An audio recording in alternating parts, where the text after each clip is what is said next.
La TV, seguimos con Farid Cajat.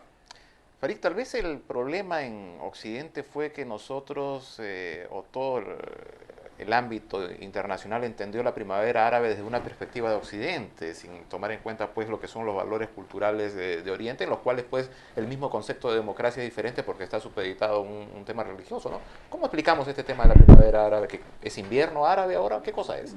Yo honestamente creo que la cultura no es tan importante porque habría que recordar, por eso ponía el ejemplo de 1848, en Occidente las transiciones de regímenes políticos también han sido traumáticas. O sea, pensar que esto iba a dar fluidamente paso a un proceso de democratización sin interrupciones, era francamente pedirle peras al olmo. Habría que recordar, repito, las revueltas democráticas de 1848 en ningún caso dieron origen a un régimen democrático. Luego, las transiciones democráticas en América Latina, salvo en aquellos países en donde la transición se da por colapso del régimen autoritario, también fueron transiciones que tuvieron, digamos, estuvieron lastradas por o bien sucesos de violencia política o bien por, en casos como el de Chile, minas, digamos, un campo minado legado por el régimen autoritario al nuevo régimen democrático, ¿no? Habría que recordar que en Chile había hasta hace poco senadores designados, senadores que habían sido designados a dedo por Pinochet, o recién ahora se está hablando de cambiar el sistema binomial de elección de senadores. O sea, hay algunas hipotecas que provienen del legado autoritario que se levantan recién más de 20 años después, incluso en un país con una larga tradición democrática como Chile. La primavera de Praga, otro caso en el cual se utilizó el término primavera, finalmente fracasó, ¿no? Claro, a largo plazo uno puede decir tuvieron éxito tanto las revueltas del 48 en Europa como la primavera de Praga, porque ahora ahí donde se produjeron estos hechos hay democracias.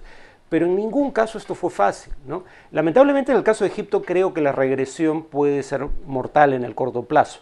Acá lo que podríamos estar viendo es la instauración de un autoritarismo competitivo, porque, digamos, yo no tengo simpatía virtualmente por ninguno de los actores políticos en la liza egipcia, pero no niego el hecho de que las Fuerzas Armadas son la institución con más respaldo social y Abdel Fattah al-Sisi podría pronto cambiarse el kepí militar por el terno y la corbata y convertirse en candidato a la presidencia. Yo creo que ese es un escenario probable y él podría ganar elecciones legítimas. Pero lo que daría lugar a esas elecciones es un régimen en donde claramente los márgenes para la contestación política están acotados por los intereses institucionales del Estado profundo, como se le llamaba en Egipto, fundamentalmente Fuerzas Armadas, pero también, digamos, entidades de inteligencia, Ministerio del Interior, Poder Judicial. El caso de Egipto es muy interesante porque trae a colación pues los nuevos tiempos tecnológicos en los cuales pues grupos de manifestantes han utilizado redes sociales, han utilizado todo lo que es internet y todo esto ha sido muy interesante en lo que se respecta a movilización. Y a nivel global hemos visto otros casos como el de Brasil o Turquía, por ejemplo, ¿no? ¿Cuánto puede favorecer a una oposición egipcia este tema de las redes sociales? ¿Qué significado tiene? Y yendo un poco más allá, ¿no? En el tema de los hermanos musulmanes, que son los que hoy han sido postergados de la línea de poder, ¿tienen algún tipo de mecanismo de supervivencia? ¿Cómo te imaginas Egipto de aquí en unos años? A ver, cuanto a las redes sociales, habría que recordar que uno de los baluartes de las movilizaciones democráticas en buena parte del mundo, en Corea del Sur, en la Alemania Oriental, en la última etapa del régimen comunista, las revoluciones de colores en Georgia y Ucrania, las revueltas en el mundo árabe, las clases medias con alto nivel de educación formal y sobre todo los jóvenes estudiantes universitarios son un baluarte fundamental en las movilizaciones iniciales. Son quienes asumen el costo de generar protesta ahí donde no la había, con el riesgo de sufrir una gran represión.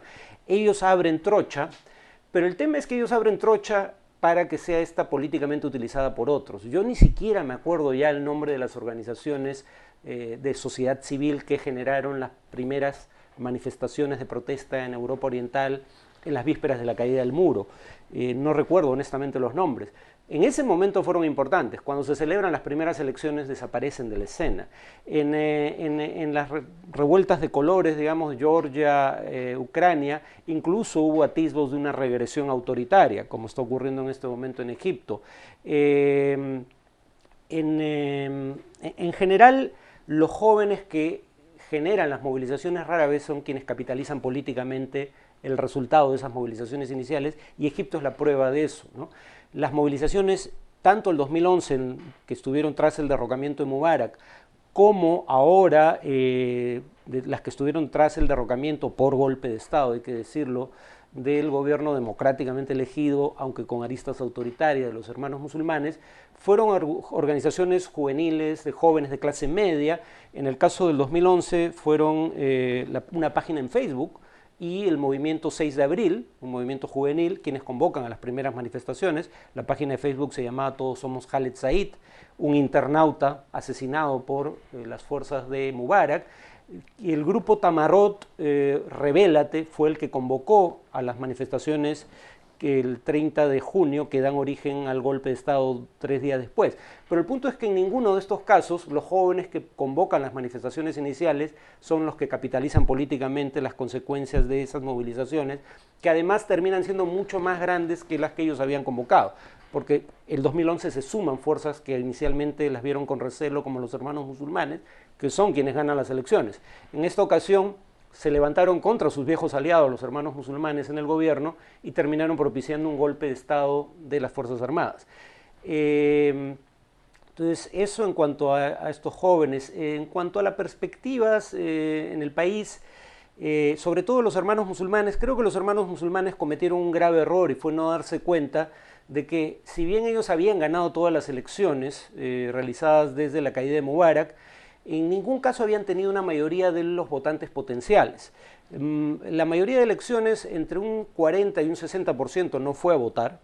Y en las elecciones en donde hubo alta participación, los hermanos musulmanes bajaron su votación hasta, en un caso, 25%. Y ahí donde hubo baja participación, sí logran, digamos, superar el 40%, pero incluso en ese escenario no llegan a tener mayoría. Solo tuvieron mayoría absoluta cuando la alternativa era el regreso al viejo régimen encarnado por Ahmed Shafiq, el candidato de las Fuerzas Armadas, en las elecciones presidenciales que gana Morsi. Entonces creo que los hermanos musulmanes leyeron mal el escenario político egipcio, creyeron tener una fuerza que no tenían, y han pagado de manera muy cara las consecuencias. El problema con el golpe es que creo que el curso de acción de menor costo era permitir que los hermanos musulmanes pagaran electoralmente en octubre próximo, en las elecciones parlamentarias, el costo de su inoperancia y su sectarismo en el gobierno. Creo que ese era un escenario probable. Hubieran perdido esas elecciones y eso hubiera operado como un revulsivo interno para generar un debate sobre por qué perdimos, qué estamos haciendo mal, qué tenemos que cambiar. En lugar de eso, el golpe lo que ha originado es que los grupos islamistas que estaban divididos antes del golpe, y el partido Al-Nur, la segunda fuerza islamista después de los hermanos musulmanes, había apoyado el golpe, en parte por esas diferencias, ahora están unidos en contra del golpe. Y ahora el tema en debate no son los errores y los abusos de poder de los hermanos musulmanes en el gobierno, sino el despojo de una victoria electoral legítima del que han sido víctimas y el martirio que están sufriendo a manos de la represión gubernamental. Bien, Siria, Egipto, Medio Oriente, petróleo, toda una visión geopolítica para el público peruano, ¿no? ¿Qué le podemos decir, tú como internacionalista con años de estudio, ¿no? ¿Cuál es la importancia de que el público peruano, el público de América Latina, ¿no? Siga estos temas? Presumo que una forma de plantearlo sería decir nada de lo humano me es ajeno, ¿no? Pero la otra, si uno quiere una visión más pragmática, es que lo que pasa en estos países suele tener repercusiones más allá de sus fronteras. Si, por ejemplo, llegara a haber una intervención en Siria, es probable que eso, si se prolonga la intervención y si esta no tiene resultados positivos desde la perspectiva de la OTAN, eso afecte, por ejemplo, el precio internacional del petróleo. Perú es un país importador de petróleo, o sea, por vías ignotas puede terminar afectándonos. O sea, una guerra en Irán puede terminar haciendo que el pasaje en combi sea más caro en Lima. Hay, digamos, canales de trasvase aparentemente ocultos, pero que hacen que lo que pasa en otras regiones del mundo nos afecte directa o indirectamente. Ok, Farid, muchas gracias por haber venido a La Mula y con ustedes, amigos, hasta una próxima edición en La Mula TV.